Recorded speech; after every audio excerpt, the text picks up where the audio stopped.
ഈ ബി.ആർ. ഷഫീർ എന്തോ വലിയ ലോട്ടറി അടിച്ചിട്ടുണ്ട്, ഒരു സംശയ കാര്യത്തിൽ വേണ്ട. ഇപ്പൊ താങ്കൾക്ക് ഒരു 4 സ്കൂൾ പറഞ്ഞാൽ അതിനുള്ള പൈസ ഇപ്പൊ കിട്ടും.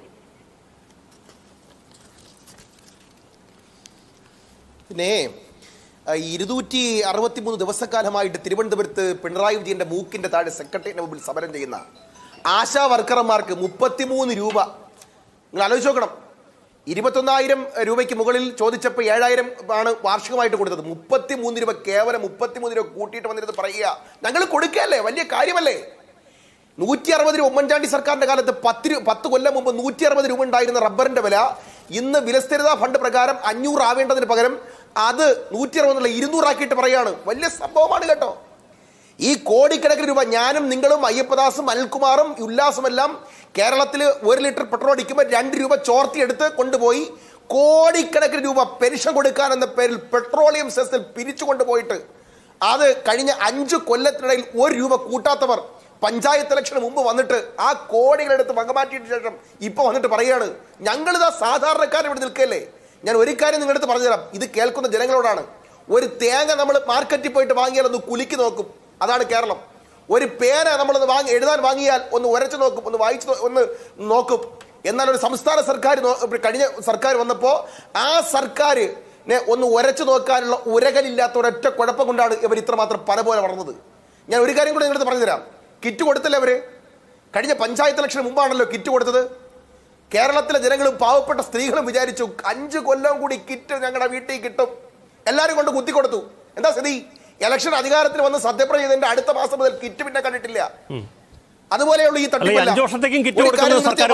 ക്ഷേമനിധി ആനുകൂല്യങ്ങൾ കേൾക്കട്ടെ. എനിക്കൊരു 4 മിനിറ്റ് സമയം താ. അല്ലല്ല, ഞാനൊരു കാര്യം 4 മിനിറ്റ് സമയം താക്കിയപ്പോ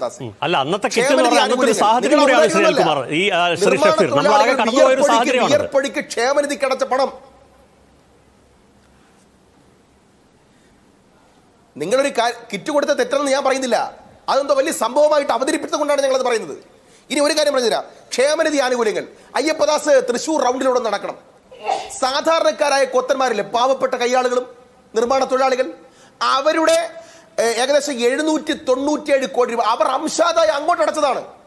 അത് ഇന്ന് വരെ 18 മാസമായിട്ട് കുടിശ്ശികയാണ്. 10 പൈസ അവർ കൊടുത്തിട്ടില്ല. അതുപോലെ അങ്കണവാടി ആശാ വർക്കർമാർക്ക് 2 മാസമായിട്ട് ഓണറേറിയം കൊടുത്തിട്ടില്ല. സാർ, ആര് കൊടുക്കും? നിങ്ങൾ വലിയ തള്ളുന്നുണ്ടല്ലോ. ശസ്ത്രക്രിയ നിങ്ങൾക്കറിയോ? ഡിവൈഎഫ്ഐയുടെ ഈ അനിൽകുമാറിന്റെ പാർട്ടിയുടെ തിരുവനന്തപുരത്തെ CPM-ന്റെ ജില്ലാ കമ്മിറ്റി അംഗം കരമന ഹരിയുടെ സ്വന്തം ഭാര്യയുടെ സഹോദരനാണ് ശ്രീ ഹാരിസ് ഹസൻ, ഡോക്ടർ, യൂറോളജി വിഭാഗ മേധാവി. അദ്ദേഹം പറഞ്ഞു, ഞാൻ എൻ്റെ പ്രൊഫഷനിൽ നിന്ന് ആത്മഹത്യ ചെയ്യുകയാണ്. ഇവിടെ ഉപകരണവും ഇല്ല, ഇവിടെ ശസ്ത്രക്രിയ സാധ്യതവും ഇല്ല. ഓരോരുത്തർ പാവപ്പെട്ടവർ സർജറിക്ക് വരുമ്പോൾ 15,000 രൂപയുടെ കുറിപ്പ് കൊടുത്ത് താഴെ അടയ്ക്കാൻ പറയുകയാണ്. കൈക്കൂലി താഴെ സർക്കാരിലേക്ക് 15,000 രൂപ അടയ്ക്കാത്ത പാവപ്പെട്ടവന് സർജറി ഇല്ല, ഇല്ലെങ്കിൽ 2 കൊല്ലം കാത്തിരിക്കണമത്രേ. ഞാൻ മടുത്തു. ഇവിടെ സർക്കാർ സാധാരണക്കാരന് പിന്നെ ഓപ്പറേഷൻ നടത്താൻ ഉപകരണമില്ല എന്ന് പറഞ്ഞു. പിന്നെ ഇദ്ദേഹം കോട്ടയം മെഡിക്കൽ കോളേജിനെ കുറിച്ച് പറഞ്ഞു. പറയട്ടെ. കോട്ടയം മെഡിക്കൽ കോളേജ് ശരിയാണ്. കോട്ടയം മെഡിക്കൽ കോളേജ് കേരളത്തിലെ ഏറ്റവും വലിയ മെഡിക്കൽ കോളേജുകൾ ഒന്നാണ്. അവിടെ ശസ്ത്രക്രിയകൾ ഇപ്പോഴല്ല, പണ്ട് മുതലേ വലിയ കാര്യമാണ്. പക്ഷേ ഈ കോട്ടയം മെഡിക്കൽ കോളേജിലാണ് 10 നില കെട്ടിടം രാജാവ് ഉദ്ഘാടനത്തിന് ഡേറ്റ് കൊടുക്കാത്ത ഒറ്റ കാരണത്താൽ അവിടെ ഉദ്ഘാടനം ചെയ്യാൻ വേണ്ടി കാത്തിരിക്കുന്ന 10 നില കെട്ടിടത്തിലേക്ക് രോഗികളെ മാറ്റുന്നതിന് പകരം അവിടെ തുറന്നു കൊടുത്തില്ല. ആ കെട്ടിടമെല്ലാം കൂടി ഇടിഞ്ഞു വീണു. ഒരു സഹോദരി അതിനകത്ത് നടന്ന് ശ്വാസം പൊട്ടി തലപൊട്ടി മരിച്ചത് ഈ അനിൽകുമാറിന്റെ കോട്ടയം മെഡിക്കൽ കോളേജിലാണ്. മനസ്സിലായില്ലേ? സംസ്ഥാന സർക്കാരിന്റെ കാര്യങ്ങൾ അവതരിപ്പിച്ചുകൊണ്ട് ആരോഗ്യമന്ത്രി ഒരു കപ്പിത്താനുണ്ട് സാർ. ഈ കപ്പൽ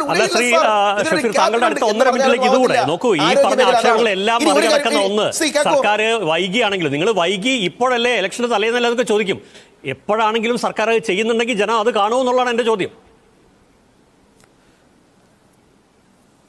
ചെയ്യുന്നില്ല എന്നാണ് പറയുന്നത്. ഇത് കണ്ണിൽ ഞാൻ അത് പറയാനല്ലേ അയ്യപ്പദാസിനോട് 2 മിനിറ്റ് ചോദിച്ചത്. നോക്കൂ, മരുന്ന് വിതരണ കമ്പനികൾക്ക് 2,400 കോടി എങ്ങനെ കൊടുക്കും?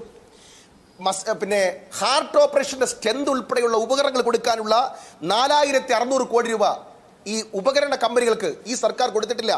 നിങ്ങൾ നോക്ക്, ജലജീവൻ മിഷൻ കൊത്തിപ്പൊളിച്ചു. സകല റോഡുകളും പ്രധാനമന്ത്രിയുടെ പൈപ്പ് ലൈൻ എന്ന് പറഞ്ഞുകൊണ്ട് കുത്തിപ്പൊളിച്ചു. അവർ പൈസ അടച്ചു, ആ പൈസ വകമാറ്റി. ഇപ്പൊ റോഡ് പണിയാൻ വേണ്ടിയിട്ട് ജലജീവൻ മിഷന് വേണ്ടിയിട്ട് കുടിശ്ശിക 1,200 കോടിയാണ്. നിങ്ങൾ നോക്ക്, സപ്ലൈകോക്ക് 2,215 കോടി രൂപയാണ് മില്ലുകൾക്കും ഈ പിന്നെ സാധനങ്ങൾ സപ്ലൈ ചെയ്യുന്ന കമ്പനികൾക്ക് കൊടുക്കാനുള്ളത്. 2,215 കോടി കൊടുക്കേണ്ട സ്ഥലത്ത് 140 കൊടുത്തിട്ട് പറയാണ് സപ്ലൈകോയെ ബലപ്പെടുത്തും. എന്ത് തട്ടിപ്പാണ് സാർ? ഒരു കാര്യം ഞാൻ നിങ്ങളുടെ അടുത്ത് പറഞ്ഞു തരാം. രൂക്ഷമായ വിലക്കയറ്റം ജീവിക്കാൻ നിവൃത്തിയില്ലാത്ത സാഹചര്യം, കേരളത്തിൽ വസ്തു വാങ്ങാൻ നിവൃത്തിയില്ല, വസ്തു കൊടുക്കാൻ നിവൃത്തിയില്ല, പണമില്ല, ബിസിനസ്സുകളും ചെറുകിട കച്ചവടക്കാരും പൂട്ടിപ്പോകുന്നു, 1 ലക്ഷത്തിൽ കൂടുതൽ ചെറുകിട കച്ചവടക്കാർ പൂട്ടിപ്പോയ സാഹചര്യം, കട തുറക്കാൻ നിവൃത്തിയില്ലാത്ത സാഹചര്യം, കട വാടകയ്ക്ക് എടുക്കാൻ ആളില്ലാത്ത സാഹചര്യം, ആളുകളുടെ കയ്യിൽ കാശില്ലാത്ത സാഹചര്യം. നിങ്ങൾ ആലോചിച്ച് നോക്കണം, കേരളം ഇതുപോലെ ദാരിദ്ര്യമായ ഒരു കാലഘട്ടം ഉണ്ടായിട്ടുണ്ടോ? മുമ്പ് അയ്യപ്പദാസ് പറഞ്ഞു, ഞാൻ യഥാർത്ഥത്തിൽ ഇതിനെല്ലാത്തിനും നന്ദി പറയുന്നത് അയ്യപ്പസ്വാമിയോടാണ്. ആ അയ്യപ്പസ്വാമിയുടെ 5.5 കിലോ സ്വർണ്ണ യുവമാർ അടിച്ചുകൊണ്ട് പോയി നാറി വെളുത്ത് പുഴുത്തില്ലായിരുന്നെങ്കിൽ ഇതൊന്നും പ്രഖ്യാപിക്കില്ലായിരുന്നു. അയ്യപ്പസ്വാമിയുടെ ദ്വാരപാലകന്മാരുടെ ഉടയാടകൾ വരെ അടിച്ചു വെച്ച് യോഗദണ്ഡും ആലിലയും ഉൾപ്പെടെ അടിച്ചുകൊണ്ട് പോയി നാറി വെളുത്തപ്പോ അതിൽ നിന്ന് രക്ഷപ്പെടാൻ വേണ്ടിയല്ലേ സാർ? ശരി. ഈ നാട്ടിൻപുറത്തൊക്കെ ഒരു സാധാരണഗതിയിൽ കാണുന്നൊരു കാര്യമുണ്ട്. ഈ കട സാധാരണഗതിയിൽ പൂട്ടിപ്പോകുന്ന ഒരു സാഹചര്യം വന്നാൽ ഈ ആദായ തരത്തിൽ വിറ്റഴിക്കൽ പ്രക്രിയ നടത്തും. എന്ന് പറയാൻ ബോർഡ് വെക്കും, ആദായ വിൽപ്പന, കട ഒഴിപ്പിക്കൽ. ഒരു സംസ്ഥാന സർക്കാർ 10 കൊല്ലക്കാലം ഭരിച്ച് ജനങ്ങളെ പിഴിഞ്ഞ് ഇഞ്ചിഞ്ചായിട്ട് കൊന്ന് നശിപ്പിച്ച് കുത്തുവാള എടുപ്പിച്ചതിന് ശേഷം അവസാനത്തെ കച്ചത്തിരുമ്പാണ് ഞങ്ങൾ 5 കൊല്ലം എന്തെല്ലാം കൂട്ടി ജനങ്ങളെ കൊള്ളയടിക്കാമോ അതെല്ലാം കൊള്ളയടിച്ചതിന് ശേഷം ഇലക്ഷൻ വരുന്നത് കണ്ടുകൊണ്ട് ഞങ്ങൾ എന്തെങ്കിലും ഒരു നക്കാപ്പിച്ച ഇട്ട് തന്നാൽ അതിൽ കയറി പിടിച്ചുകൊണ്ട് ഞങ്ങൾക്ക് തന്നെ വീണ്ടും ജനം വന്ന് വോട്ട് കുത്തിത്തരും എന്നൊരു ധാരണ സഖാവ് പിണറായി വിജയന്റെ ഗവൺമെന്റിനും അദ്ദേഹത്തിന്റെ പാർട്ടിക്കാർക്കുമുണ്ട്. ഒരു അളയിൽ നിന്ന് 2 തവണ പാമ്പിന്റെ കടിയേക്കൂല കേട്ടോ. 1 തവണ കേൾക്കും, 1 തവണ എന്തായാലും കടിയേക്കും. 2 തവണ ഒരേ അളയെന്ന് ഒരാൾക്കും പാമ്പ് കടിയേറ്റിട്ടില്ല. ഇവിടുത്തെ പ്രശ്നം എന്താണ് നോക്കൂ, എന്തൊരു പൊള്ളത്തരമാണ്.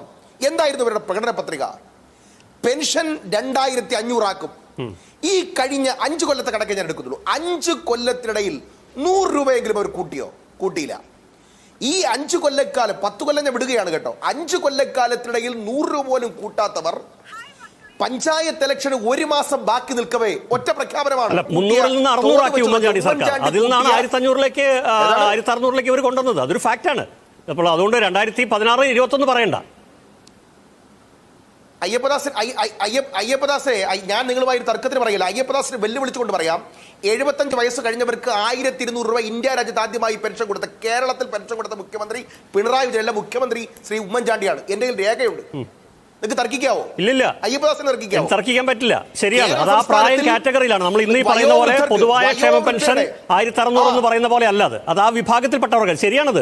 LDF സർക്കാർ ഇപ്പൊ നോക്കൂ, ഇന്ന് തന്നെ സിപിഎമ്മിന്റെ മുഖപത്രത്തിലെ ആദ്യ പേജിൽ കവർ പേജിൽ 1-ാം പേജിൽ എഴുതി വെച്ചിരിക്കുന്നത് കേവലം 100 രൂപയാണ് ഉമ്മൻചാണ്ടി സർക്കാരിന്റെ കാലത്ത് കൂട്ടിയതാണ്. പച്ചനുണയാണ് എഴുതി വെച്ചിരിക്കുന്നത്. ഞാൻ നിങ്ങളോട് ഒരു കണക്ക് പറയാം. DS സർക്കാരിന്റെ കാലഘട്ടത്തിൽ 300 രൂപയാണ് പെൻഷൻ. 13 ലക്ഷം പേർക്കേ പെൻഷനുള്ളൂ. ഞങ്ങളാണ് ഇന്ത്യ രാജ്യത്തിന്റെ ചരിത്രത്തിൽ ആദ്യമായി കേരളത്തിൽ ശ്രീമാൻ ഉമ്മൻചാണ്ടി ഭരിക്കുമ്പോഴാണ് 33 ലക്ഷം പേർക്ക് പെൻഷൻ കൊടുത്തത്. ഒരു വീട്ടിൽ ഒരാൾക്കെങ്കിലും പെൻഷൻ. ഞങ്ങളുടെ കൃത്യമായ ധാരണയായിരുന്നു. എന്തായിരുന്നു? VS അച്യുതാനന്ദന്റെ കമ്മ്യൂണിസ്റ്റ് സർക്കാരിന്റെ കാലഘട്ടത്തിൽ 65 കഴിയണം. ആൺകുട്ടികൾ ഉണ്ടെങ്കിൽ, ആരെങ്കിലും ഗൾഫിലുണ്ടെങ്കിൽ പെൻഷൻ ഇല്ല. 3 ലക്ഷം രൂപയ്ക്ക് താഴെ വാർഷിക വരുമാനമുള്ളവർക്ക് മാത്രം പെൻഷൻ. ഞങ്ങൾ ഉമ്മൻചാണ്ടി സർക്കാർ വന്ന ഉടനെ ഒരു കാര്യം പറഞ്ഞു, 3 ലക്ഷം എന്നുള്ളത് എടുത്തു മാറ്റുകയാണ്. ആൺമക്കൾ ഉണ്ടെങ്കിലും പെൻഷൻ ആകാം. 65 വയസ്സെന്നുള്ളത് 60 ആക്കുന്നു. എന്നിട്ട് പറയുന്നു ഒരു വീട്ടിൽ ഒരാൾക്കെങ്കിലും പെൻഷൻ. കൂടാതെ ഇങ്ങനെ കൂടി പറഞ്ഞു, ഒരാൾക്ക് 1, 2, 3 പെൻഷൻ ആകാം. 300 രൂപയിൽ നിന്നും 600 രൂപയാക്കുന്നു. 75 വയസ്സ് കഴിഞ്ഞ വയോവൃദ്ധർക്ക് ഇന്ത്യയുടെ ചരിത്രത്തിൽ ആദ്യമായി, കേരളത്തിൽ ആദ്യമായി 1200 രൂപ പെൻഷൻ കൊടുക്കുന്നു. ഞങ്ങളാ കൊടുത്തത്. തോന്നു നോക്കിയിട്ടില്ല. അങ്ങനെ വെച്ച് നോക്കിയാൽ ഇത് പോരാ. എന്താ ഇവരുടെ പ്രകടന പത്രിക? ഞങ്ങൾ 2500 രൂപയായി പെൻഷൻ തുക വർദ്ധിപ്പിക്കും എന്ന് പറഞ്ഞവർ ഈ കഴിഞ്ഞ 5 കൊല്ലത്തിനിടയിൽ 100 രൂപ പോലും കൂട്ടാതെ പഞ്ചായത്ത് ഇലക്ഷൻ വരുമ്പോൾ ഒരുമിച്ച് കൊണ്ടുവന്ന് സഹകരണ ബാങ്കിലെ സഖാക്കന്മാരുടെ കയ്യിൽ കൊടുത്തത് പിണറായിയുടെ സംഭാവനയാണ് കേട്ടോ എന്ന് പറഞ്ഞ് പിരുത്ത് കാണിക്കാൻ വേണ്ടിയിട്ടുള്ളതാണെങ്കിൽ അത് ജനങ്ങൾ വകവയ്ക്കുകയില്ല. അതാണ് ഒന്നാമത്തെ കാര്യം.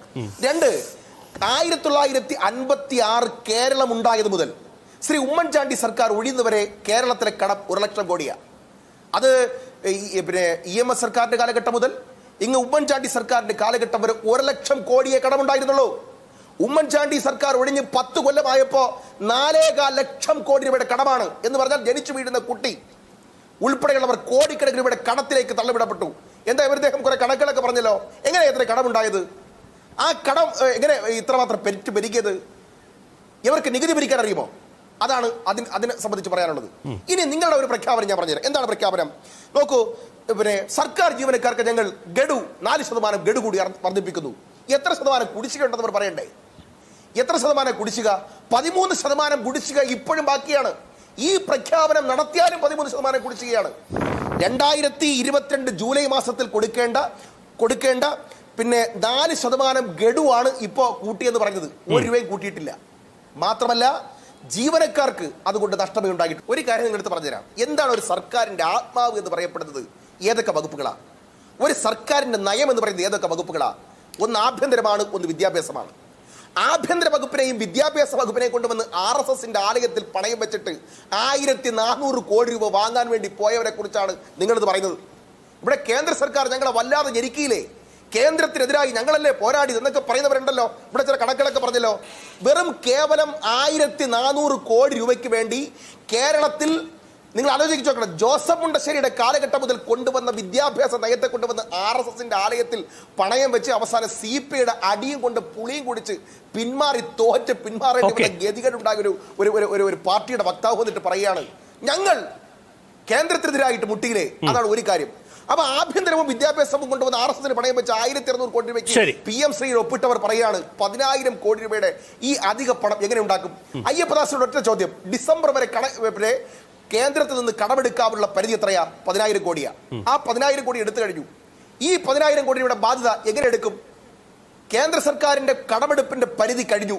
പിന്നെ എങ്ങനെ എടുക്കാന്ന് വെച്ചാൽ എത്രയേ ഉള്ളൂ? നികുതി വർദ്ധിപ്പിക്കുക. എങ്ങനെയാണ് നികുതി വർദ്ധിപ്പിക്കുക? കഴിഞ്ഞതിന്റെ അങ്ങേ പ്രാവശ്യം 5 MLA നിരാഹാരം കിടന്നിട്ട് പോലും പിൻവലിക്കാതിരുന്ന നികുതിയില്ലേ? 4,500 കോടി രൂപയുടെ നികുതിയില്ലേ? എന്താണത്? വീട്ടുകരം കൂട്ടും, വെള്ളക്കരം കൂട്ടും, ഇലക്ട്രിസിറ്റി ചാർജ് ഓരോ മാസവും പല റേറ്റിൽ കൂട്ടും. ജനമറിയില്ല. നിങ്ങൾ ആലോചിച്ച് നോക്ക്. തൊഴിൽക്കരം കൂട്ടും, ഓട്ടോറിക്ഷയുടെ പെർമിറ്റ് ചാർജ് കൂട്ടും. അപ്പോൾ പരോക്ഷമായി ജനങ്ങളെ കൊള്ളയടിച്ചുകൊണ്ട് ഈ പൈസ ഉണ്ടാക്കും സർക്കാർ എന്നുള്ളതാണ് കോൺഗ്രസിന്റെ ഒരു അവകാശവാദം അല്ലെങ്കിൽ ആരോപണം.